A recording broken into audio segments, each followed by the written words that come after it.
conferencia, el siguiente saludo que viene en inglés, denominado Innovación en la suscripción de seguros marítimos. Invitamos al señor Peter Sydenham de Global Marine Health and Health Special Lines Asia en Swissôtel, Londres. Peter tiene casi 40 años de experiencia en seguros y reaseguros de marina y es jefe global de reaseguro marítimo para Swissôtel. Es el director gerente de Property and Specialty, siendo miembro del equipo ejecutivo de aseguramiento, y también es el responsable de todas las líneas especiales en el equipo administrativo de Asia. Y anteriormente había pasado 3 años en el equipo administrativo de América. Sus responsabilidades en Marine abarcan todas las líneas de Marine y energía y todas las regiones. Él está basado en el Reino Unido, pero pasa un tiempo considerable en las otras oficinas principales de Swissôtel, principalmente en Zurich, Asia y los Estados Unidos. Peter se unió a Swissôtel a través de la adquisición de GE en 2006, debido a que fue miembro del Consejo Empresarial de GE Insurance Solutions y también fue el líder en Marine Global y Energía. Por otro lado, Peter se unió a GE en 1996, pero también pasó gran parte de su tiempo en el mercado de Lloyd's al haberse incorporado a la industria en 1979. Bienvenido, Mr. Peter Sydenham.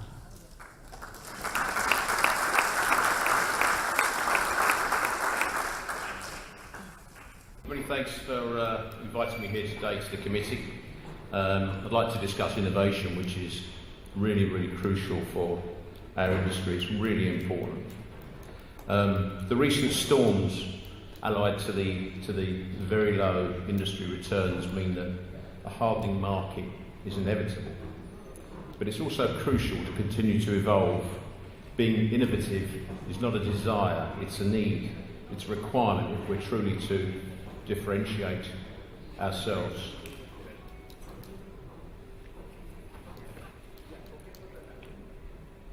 Yeah, good, it's all working now. This is what I intend to cover. Here's the agenda, what we'll look at, innovation in the past. It's really crucial to look back to the past, helps drive thoughts for the future, and also I'll leave you with a few thoughts and pointers at the end. And when I refer to insurance innovation, I'm also talking about reinsurance innovation, of course. Essentially, it's the same. If you don't believe me when I say innovation is crucial, you may be persuaded if you know that Accenture's clients also think it's crucial. In their report entitled Technology Vision for Insurance, Accenture reported that 86% of insurers say they have to innovate to stay competitive. So that's pretty compelling, I think, 86%. Defining innovation isn't easy, it's not an easy task. Rather than dwelling on this, I'd like to highlight what the key ingredients are and how successful innovation can be achieved for the common benefit of the industry and its clients, because it has to benefit the clients as well. Now, this is a theme you're going to see coming back a few times during this presentation. We believe that innovation occurs at that intersection. You see in the middle there, of needs, appetite, and expertise. Innovation occurs when the client or the buyer needs something. It occurs when the insurer or the seller have the expertise, and when the insurer or the seller has the risk appetite in our industry. It's known that early forms of marine insurance were linked to bankers and merchants.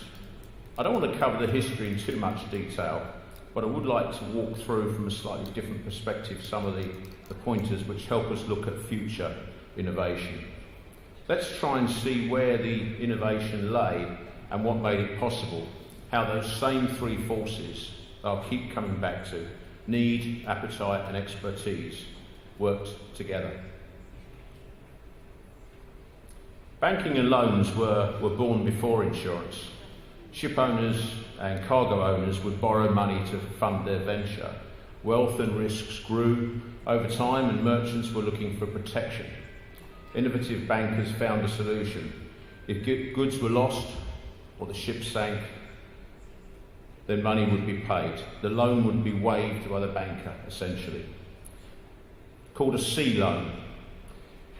It was an early form of insurance. It was also known as bottomry for hull and respondencia for cargo. And this began to spread consistently. Some consider sea loans as a workaround to avoid condemnation for usury, where the church would not allow the charging of interest. However, there was a business case because of the inherent risk of the venture. The interest should have been viewed as a risk premium. As obvious as it may seem now, it was actually a major breakthrough that dates back to circa 18th century, with further developments under the ancient Greeks and Romans. Certainly it was a favourable moment if we consider how those three forces played together. And this picture shows the Byzantine Empire. The Babylonians actually came first with the Code of Hammurabi. However, this practice became more constitutionalised under the Byzantine Empire. In 1533 AD, Emperor Justinian fixed the maximum price of sea loans at 12%. Think about that as a rate. Some sources report even higher rates. Regulations governing sea loans were set out in Roman law, which calls them nauticium finis, which is a Latin term meaning nautical or maritime interest. As trade continues to expand, commercial relationships became more complex. The protection's needs followed suit. Greed meant that the premiums became too large before Pope Gregory IX banned them in 1236. But demand was strong. The sea loan business had developed over many years and it made sense for investors to keep this business. So insurance became a distinct product that would cover the maritime ventures of the venture and not be bundled with a financial risk anymore. It was insurance in its own right. As obvious as it may seem now, it was a major breakthrough. But why didn't it happen earlier? It happened as a result of that intersection I mentioned earlier of different forces, as summarised: needs, appetite and expertise.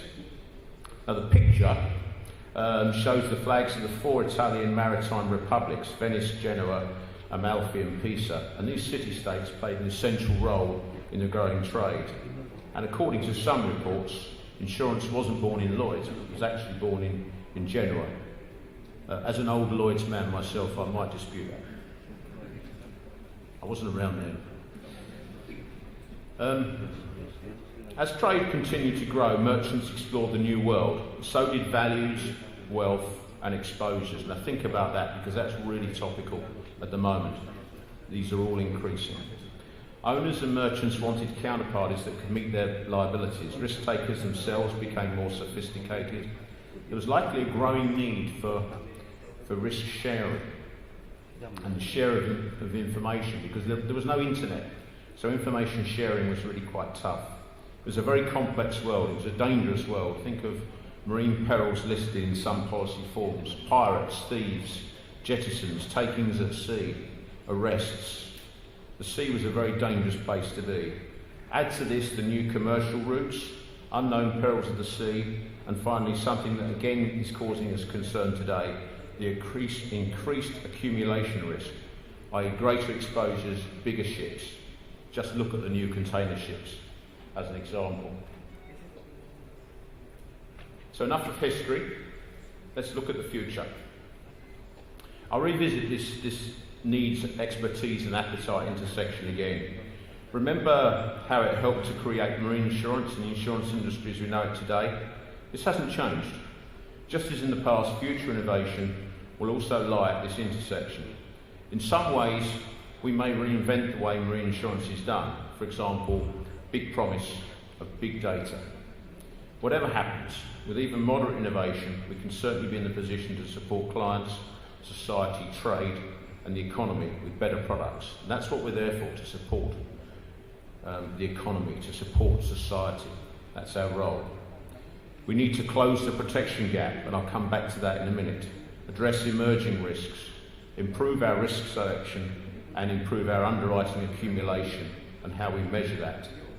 So let me share a few thoughts around some of those topics. Today, 75% of economic losses following a disaster, nat cat or man-made, are generally uninsured. We call this the protection gap. Despite an increase in insurance penetration around the world, economic losses are increasing at a faster pace. We've probably got 245 billion this summer alone in the Caribbean and the United States. Why is it increasing? For one thing, more people are living in cities. More people than ever before are moving to cities. It's called urbanisation. As an example, 50 years ago, less than 1 million people lived here in Lima. Now there's over 10 million people. And this is repeated the world over. It's not only our social duty to innovate to better serve society, it's also our job to make the pie bigger rather than keep struggling in a competitive market environment. We can achieve this through innovation, through new products, new platforms, new channels, new partners. Technology can help in the design and the execution, so big data, internet platforms. There are some successful examples of that in other parts of the world which can be replicated. For example, a Swiss Re product in Taiwan for fish farms, protecting them against excess rainfall. Not something we would get here in Lima, of course. Or a Bolivian coverage for containers, which considers the very particular characteristics of its logistics. These are two innovative products that my company's developed.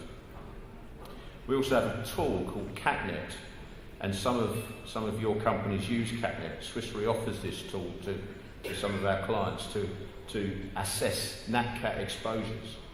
Mainly geared towards property, but it can also be useful to investigate nat cat exposures for marine, coastal areas, ports, warehouses, wind for offshore energy. Our product offering is more sustainable and the price is fairer, and that means cheaper, if we can innovate by finally taking the known unknowns into account. Some solutions can be replicated, but the risk landscape can be extremely complicated and varied. Each client has a specific and unique risk profile. At the same time, their appetite and their risk tolerance will differ. Multi-year and structured products. One can build in the flexibility to adjust based on future developments. For example, a variable attachment point for frequency protection. We can recognise success through profit-sharing mechanisms, funds withheld.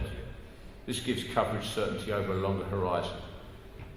We can introduce new claims triggers, such as a parametric product for ports, to protect from business interruption, for example, from a tropical cyclone. The supply chain is becoming more and more intertwined, and coverage gaps may unwillingly emerge. Cradle-to-grave products could ensure seamless cover, e.g. logistics products which cover the full supply chain from procurement to production to transport. And I know this market's very interested in particular in that product. Talking about complexity, can you make sense of that picture? That picture up there is a FPSO, a floating production, storage and offloading. It's certainly a good metaphor for complexity. Recent disasters have exposed the vulnerabilities of our industry. Harvey and Irma, and then last month prior to that, Sandy, the Japanese earthquake, the Thai floods, Tianjin explosions. The list goes on in recent times. It's increasingly important to find innovative ways to monitor this exposure, both from a pricing, so that we can charge for it, and also a risk management point of view, knowing how much you have. Technology can be helpful if we can find innovative ways to embed it in our operations. Drones and big data offer those opportunities to refine the models. The insureds will be interested to partner if this leads to fairer prices and financially sounder partners. Insurers will be able to understand the extent of their exposures and offer better products and to cover increasingly large risks. And sound data can help challenge the limits of insurability. Global players can leverage their global reach and scale to lead the innovation here. Drone technologies could lead to improvements in loss prevention. They could extinguish a fire on board a vessel where the crew can't go. and actually helped, if you think about it, in the Tianjin claim, where that was a prohibited access area. They were able to go in and have a look at the site. But we need help, we need energy, we need expertise. To that extent, Swiss Re and the National University of Singapore signed an agreement on the 10th of June to collaborate in joint activities using big data, business analytics and information technologies. And this includes addressing natural catastrophe challenges in Asia. Let's look a little bit more into innovation. I know you know the story, but I want to include some points. In the 1950s, the ship was loaded by hand. It took weeks, literally took weeks. Shipping was expensive, and so trade and products were mainly local or regional at most. Today, cotton from the Mississippi goes to Indonesia to get spun into yarn. It goes to Bangladesh to be transformed into fabric. It's cut and sewn, and it goes back to the US via Colombia to the port of Miami, 20,000 miles. The reason why the economy is so global is the container. It all began with an idea to save time. Malcolm McLean thought instead of sitting in traffic, his trucks could be sent on a ship from New York to South Carolina and arrive faster at a lower cost. His idea took about 10 years to develop and see the light. The first trip was done from New Jersey to Houston on a vessel called the Ideal X, the Ideal 10, where 58 trucks were attached to a tanker. The 58 units had been detached from their gear, therefore becoming containers. No one thought of the impact that containerisation would have. It changed the way goods were manufactured and integrated East Asia into the world economy. The impact was widespread and included the loss of jobs, the movement of workforce and the creation of the new economies, particularly in Asia. Mark Levinson, in his book on this subject, The Box, said, Malcolm McLean's real contribution to the development of containerisation had nothing to do with a metal box, but with a managerial insight. McLean understood that transport companies' true business was moving freight rather than operating ships or trains. To harness creative magic, you have to understand the myth of innovation. We like to think there's a single eureka moment when the genius comes up with some great idea and then everyone waits for the next big one. It doesn't necessarily work like that. Some people are definitely much better at others at generating ideas, but the best way is to have a group of people sit down together, bounce ideas off each other, and generally these ideas emerge messy. They're nothing but a good instinct, and they continue to develop with experimentation. Scientific tests have shown some of the most valuable insights happen at the conference or the coffee table. We can say that to truly innovate, it's key to talk to people inside and outside the company in order to get that idea in shape. The example here is that it's said that Thomas Edison invented the light bulb on his own. The reality is there were a network of people working on this at the time. Edison was the first to produce a light bulb that outperformed the rest and therefore created the first mass-produced light bulb. What can we work on? Where should we spend our time? Today, when people talk about innovation insurance, they talk about insurtech or fintech. How many of us know what that actually means? The idea behind insurtech and fintech is to use technology to provide access to financial services for everybody. It includes the concepts of artificial intelligence, Internet of Things, big data analytics, and blockchain. But what good are sensors everywhere and big data if we don't know how to use it? And whose information is it anyway? There's a lot that still needs to be defined. The challenge for insurers is to adapt to the changes in society, to the new technology, and to maintain our core business. Remember McLean? He knew what his core business was. All of this is technological innovation. But although it's fascinating, it doesn't provide many answers on how we can become a more innovative industry. Unless we know our business and our product, how can we innovate? Innovation is much more than bringing a new idea to the market. Innovation is the idea, its implementation and its marketing. It's about creating a business model that promotes innovation. A business model responds to the questions: who is my customer? What is my value proposition? How is my product delivered? And how do I make a profit? You don't have to be digital to be innovative, but we do have to understand the changes in the underlying risk. Which risks decrease and which ones increase? Are there new perils? This picture shows a coral reef. Swiss Re have insured a Mexican coral reef. They've actually insured the coral reef itself. This resulted from a partnership with a nature reserve in Swiss Re. Swiss Re have developed an insurance policy for a 40-mile stretch off the coast of Cancun in Mexico. The policyholders are beachfront hotels and tourism organisations who are interested in the sustainability of the reef. The innovation is not the insurance policy, but it is insuring something that nobody owns and protecting the valuable assets behind it. But there's also an ulterior motive for Swiss Re with insuring this. Reefs are the guardians of the coastline, and they reduce up to 97% of a wave's energy. So Swiss Re's interest is on changing the way people see natural assets and find ways to protect them with science and funding. Let's look at some behaviours and some examples. Who loves shopping? A lot of people love shopping. Think about it. When you buy something, you go home, you unwrap it, you're excited, have a look at it, you show your friends, you show your family. It's really exciting. Who does that with an insurance policy? We don't do that. We don't have that benefit in insurance. Nobody looks forward to going home and opening up their motor insurance policy. To make up for the lack of post-purchase gratification and infrequent customer interaction, a company called Vitality, they're an insurance company in South Africa, is providing incentives and rewards to their clients based on their healthy living. They're a life company, of course. They have sensors, Internet of Things, and it's a hybrid model that not only uses tech but combines it with behavioural science to give the client what he wants. But this is a challenge to insurance.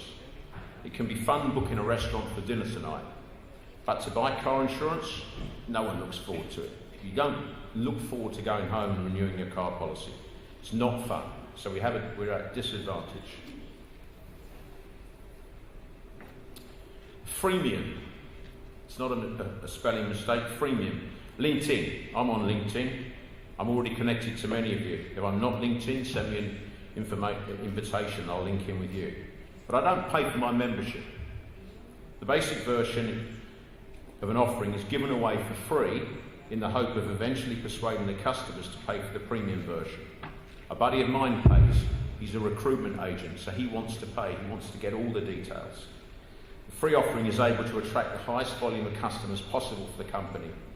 The generally smaller volume of paying premium customers generate the revenue, which also cross-finances the free offering. Completely different and new business model. Facebook, Twitter.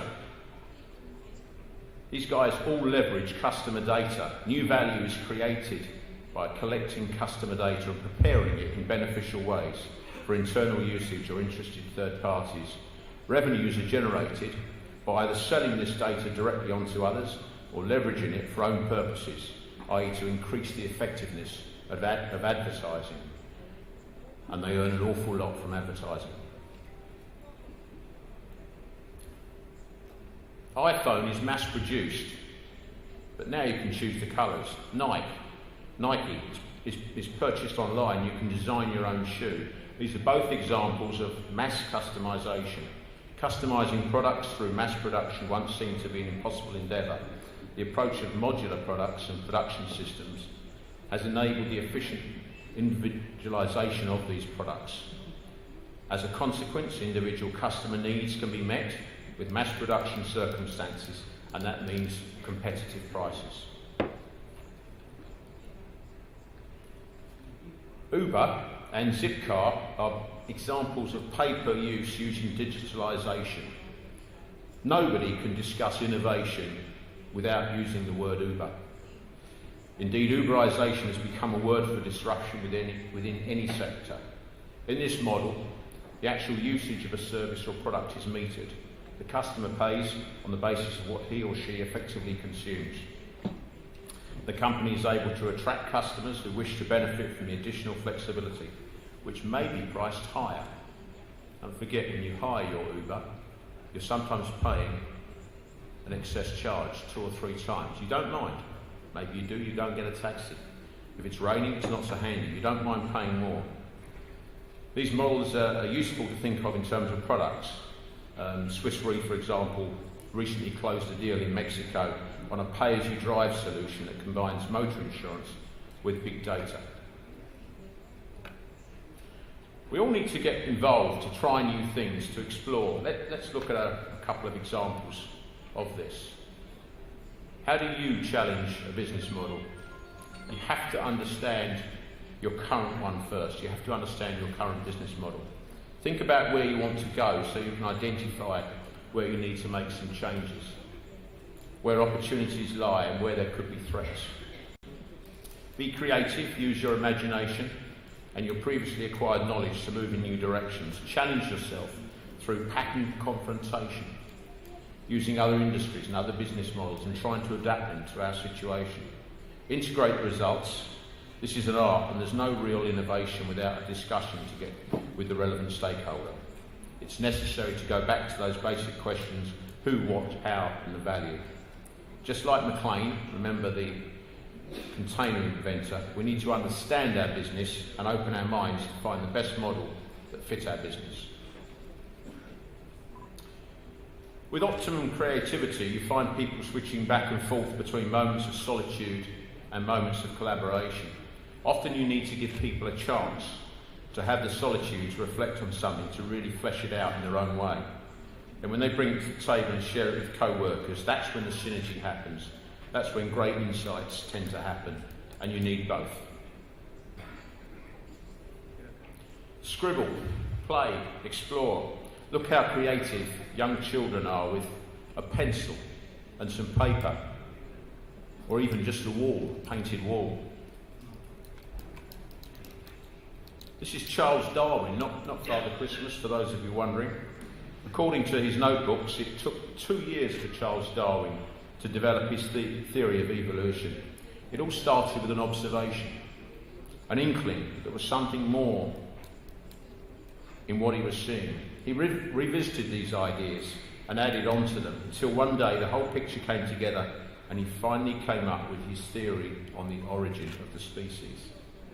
Writing down your ideas has been the practice of great thinkers for centuries. Some of the biggest intellectuals have had countless notebooks and personal methods for writing down their ideas. And the books are a mix of order and chaos. The idea behind is that too much order may isolate an idea and it may die, but a little chaos would let ideas blend and give rise to others. Be sure to revisit your ideas, keeping them fresh in your memory and helping you connect the dots.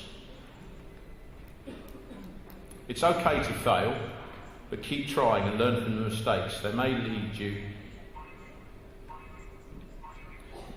you into an amazing discovery. Keep trying, change tactics, modify strategy, think differently about how to solve the problem. Also think about a very young child learning to walk. They take a step, they fall over. Next time they take 2 steps, they fall over. They keep going, and before long they're running. It's okay to fail. Centres of innovation tend to have physical spaces. They tend to be people together. Silicon Valley, Shoreditch in London, and Singapore spring to mind at the moment. Similarly, coffee houses in Paris in 1863 gave rise to the Impressionist movement. The Lloyd's Coffee House, they weren't trying to reinvent the insurance industry, but they were looking to make money. And doing that, they created an environment with a diversity of thoughts, allowed for the birth of new ideas. And how do you think Alstom was created? It was created over a glass of wine following a cocktail party after an industry event. Great ideas when you let people gather together and open our minds. It was late 2010, Sheraton Hotel in Bogota. Leonardo, Artura, Erica, Leonardo Morales, all great people, all debating, all coming up with ideas, having fun, innovating. And that's the result of 250 people here today. Nearly finished and hopefully within allocated time. And I'll revisit with a couple of the original thoughts. As I said, I would keep coming back to them. Needs, appetite and expertise. We've seen that innovation in marine insurance has played a pivotal role in creating the concept of insurance first and the concept of underwriting. Not bad. Along the same lines, we can shape innovation in the future if we foster the healthy relationship between these forces. I make no apology for repeating these forces. Client needs clarity and transparency as a result of long-term, broad and open partnership. Insurer appetite. It needs to be big. It needs to be sustainable. That's really important. It needs to be supported by quality capacity.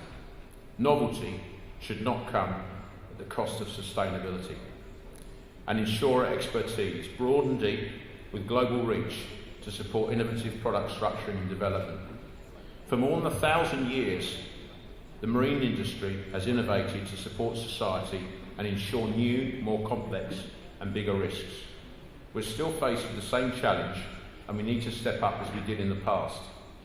We're smarter together is Swiss Re's brand promise. It's a public declaration and a commitment to helping clients succeed. We look forward to continuing our work with you and helping you succeed here in South America and with your colleagues all around the world. Thank you very much for listening to me today. Thank you so much, Mr. Peter Sydenham. Innovación es suscripción de seguros marítimos.